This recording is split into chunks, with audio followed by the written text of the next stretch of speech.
윤석열 대통령의 탄핵 심판 선고 결국 이번 주에 이루어지지 않게 됐습니다. 만약 오늘 중 날짜가 정해지면 다음 주 초에는 파면 여부가 결정될 거란 전망도 있습니다. 자세한 내용 취재기자 연결해 알아봅니다. 한채희 기자. 네, 윤석열 대통령의 탄핵 심판 변론이 종결된 지 2주가 넘었지만 헌법재판소는 아직 선고 날짜를 잡지 않고 있습니다. 윤 대통령의 파면 여부는 일러도 다음 주에 결정될 걸로 보입니다. 만약 오늘 중에 헌재가 양측에 선고 날짜를 알린다면 보안 유지를 위해 최대한 가까운 시점인 다음 주 월요일이나 화요일이 될 가능성이 높습니다.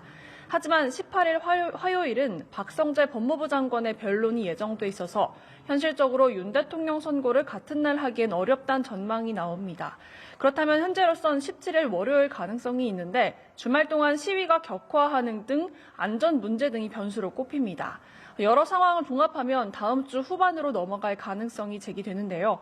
어제는 최재해 감사원장과 이창수 중앙지검장 등의 선고를 내린 헌재가 또 다른 주요 사건인 한덕수 국무총리 선고를 윤 대통령보다 먼저 내릴지 또는 같은 날에 할지도 주목됩니다. 언제 선고하더라도 윤 대통령 탄핵 심판 심리는 역대 대통령 사건 중 최장 기록을 세우게 됐습니다. 재판관들은 매일 평일을 열고 제기된 쟁점들을 놓고 논의를 이어가는 걸로 알려졌는데요. 따질 쟁점이 많은 데다가 윤 대통령 측이 주장하는 졸속 심리와 법원의 구속 취소 결정 등 절차적 논란을 해소하기 위해 최대한 일치된 의견을 내리려는 노력으로 해석됩니다. 선고가 늦어진 점에 대해서 윤 대통령 측과 국회 측은 어떤 반응입니까? 네, 양측 모두 신속한 심리를 촉구하고 있습니다. 윤 대통령 측은 다른 절차 없이 심리가 길어지는 것은 바람직하지 않다고 설명했습니다.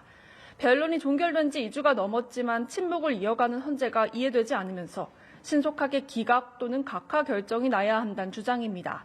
파면을 촉구하고 있는 국회 측은 변론이 종결된 이후에는 입장을 유지하면서 공개적인 메시지를 내지 않고 있습니다.